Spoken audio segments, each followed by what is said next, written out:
Bonsoir à tous, bienvenue dans votre journal. Les titres de ce 10 juin, séquestration, détention avec torture et actes de barbarie en bande organisée. C'est un procès particulièrement glauque qui s'est ouvert aujourd'hui devant les assises d'Indre-et-Loire. 5 prévenus ont été présentés devant la justice. On y revient dans quelques secondes. PS37, des tensions. Mickaël Cortot appelle à voter pour le frondeur Francis Gérard. Dans une lettre adressée aux militants, le premier secrétaire fédéral dit ne pas avoir apprécié l'attitude de ses camarades revanchards qui ont provoqué son éviction. Également dans votre journal, la ville de Tours accueille durant 5 jours le championnat d'Europe de badminton. 2 équipes françaises font partie du tableau. Nous avons suivi les matchs de poule à la salle Grenon aujourd'hui. Séquestration, détention avec torture et actes de barbarie en bande organisée. 5 prévenus ont été présentés devant la cour d'assises d'Indre-et-Loire ce matin, dont 2 placés en détention provisoire. Le procès se déroule à huis clos puisqu'il concerne notamment des mineurs. Une affaire dans laquelle la victime présente au procès un lien de parenté avec ses bourreaux. Le récit d'Aurélie Renaud. Ce procès, c'est celui d'un week-end de novembre 2012, un week-end de barbarie et des pires tortures. La victime, un homme d'une trentaine d'années, originaire de Montlouis. Ses bourreaux, 5 personnes, les 5 prévenus de cette affaire, et parmi ces personnes, son oncle et son cousin. Depuis des mois, la victime se faisait racketter par son cousin. Ce soir-là, le jeune homme n'a pas d'argent à fournir. Il se fait alors embarquer dans une voiture conduite par son oncle. À son bord, le fameux cousin, sa petite amie, alors mineure, et 2 autres personnes. Direction un appartement situé sur les quais de la Loire, à Saint-Pierre-des-Corps. S'en suivent 3 jours des pires sévices, mutilations, scarifications, brûlures, introduction d'objets dans les parties intimes. Une barbarie à laquelle assistent les 5 personnes, les 5 prévenus. Une barbarie orchestrée par 2 meneurs, le cousin et sa petite amie. Le cadre de cette affaire, un milieu très défavorisé, violent, dans lequel alcool et stupéfiants ponctuent le quotidien. L'enjeu de ce procès, qui durera jusqu'à vendredi soir, comprendre le degré d'implication de chaque prévenu et surtout leur motivation dans cette sombre affaire. Et j'ajoute que le verdict est attendu vendredi. Mickaël Cortot appelle à voter Francis Gérard. Les temps sont durs au PS37. L'actuel premier secrétaire fédéral n'a pas apprécié, je cite, que certains camarades revanchards ont provoqué son éviction du parti. Celui qui souhaitait conduire la motion A, la ligne suivie par le gouvernement, appelle désormais les militants à voter pour la motion des frondeurs. Florent Carrière. Il est le candidat de la motion B en Indre-et-Loire. Francis Gérard, au regard des résultats de sa motion, pèse un peu moins de 40% des voix de la fédération. Mais depuis que Mickaël Cortot, encore premier secrétaire fédéral, a appelé à voter pour lui, la victoire lui semble désormais possible. Les conséquences des déchirures anciennes au sein de la motion A peuvent effectivement m'apporter un certain nombre de voix sur ma personnalité, ma capacité à remettre le Parti socialiste en ordre et au travail. Et avec ma volonté d'apaiser, je pense qu'effectivement, je peux récupérer un nombre de votes suffisant. Car des militants n'ont pas digéré l'éviction de Mickaël Cortot. Mais dans le même temps, sa lettre envoyée aux militants et dans laquelle il parle de clan, de camarades revanchards et d'une machine de guerre visant à son éviction passe mal. Très mal auprès de certains qui ne comprennent pas comment un signataire de la motion A puisse désormais appeler à voter pour le candidat de la motion B. Je comprends ce qui peut être une déception personnelle. Simplement, je crois que voilà, quand on fait de la politique, on s'engage aussi dans un collectif. Et lorsque ce collectif, en l'occurrence la motion majoritaire, choisit un autre candidat que soi-même, dans ces cas-là, soit on est fidèle à son orientation et éventuellement on se met en retrait. Mais je ne crois pas que ce soit le moment de vouloir régler des comptes personnels. Et d'ailleurs, je pense que les militants ne le comprendront pas. Franck Gagnère, qui selon lui est le candidat d'un projet, celui de la reconstruction du parti, et pas le candidat d'un clan. Francis Gérard, lui, souhaite l'apaisement au sein du PS. Les 2 candidats en compétition veulent en tout cas tourner la page des querelles d'un passé, somme toute, assez récent.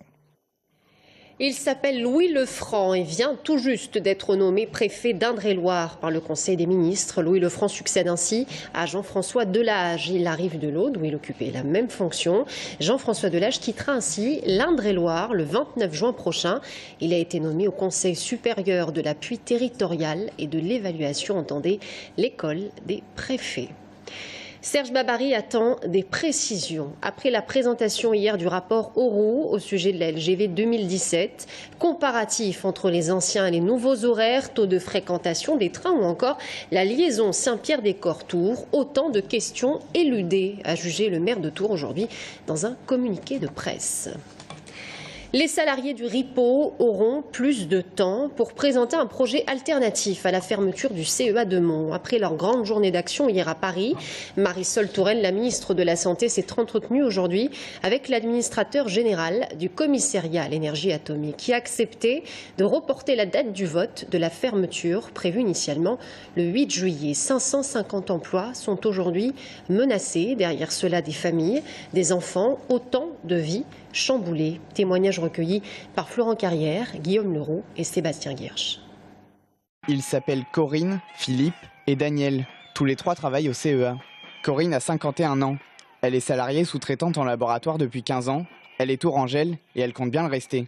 Je ne veux absolument pas partir. Ma famille, mes enfants, ma vie est en Touraine. Si je pars, je vais tout casser, je vais tout chambouler ma vie. Je n'aurai plus rien. Daniel, lui, est ingénieur de recherche. Il travaille depuis environ 30 ans au CEA. Il a déjà vécu une réorganisation et un mouvement de l'Île-de-France vers la région centre, il y a 16 ans.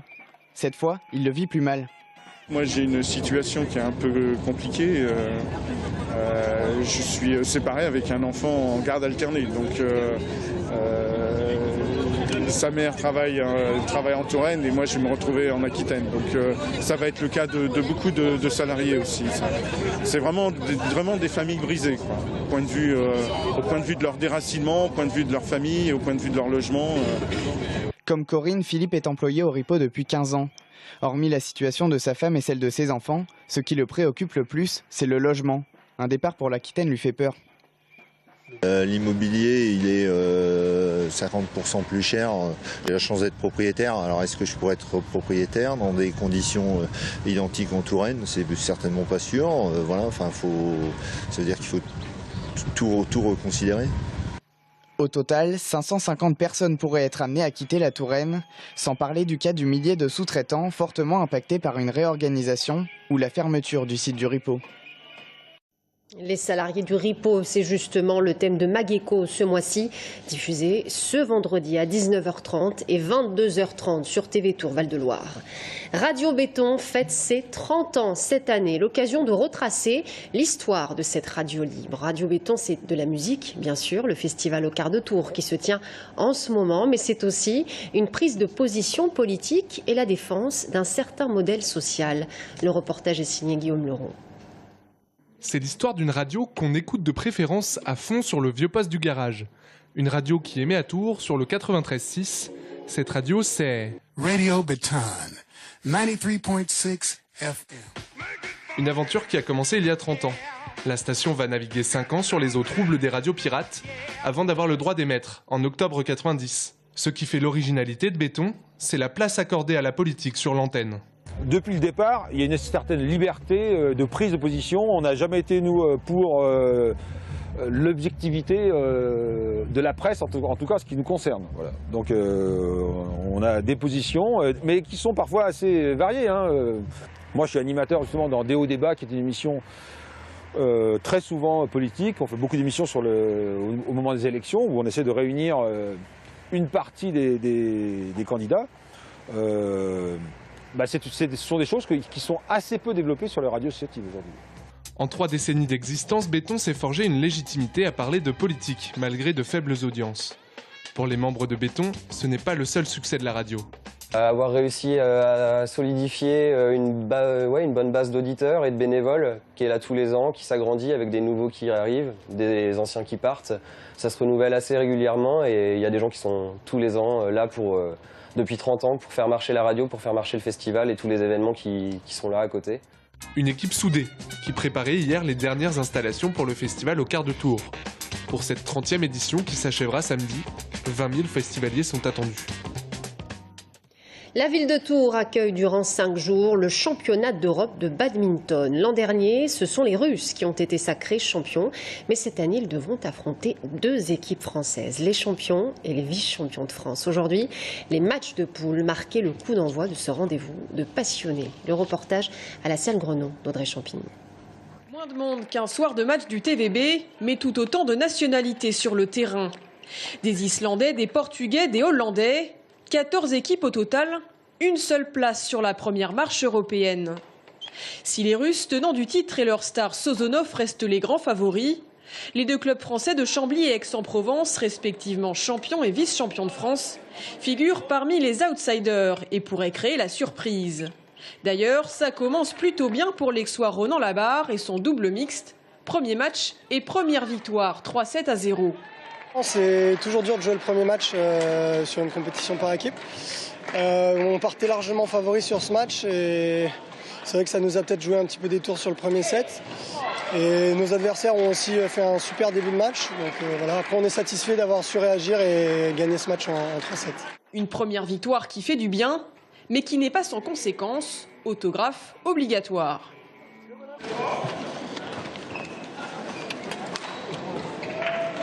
Bon, cette affiche, elle va aller où alors? Dans ma chambre. Moi aussi. Bah, c'est impressionnant.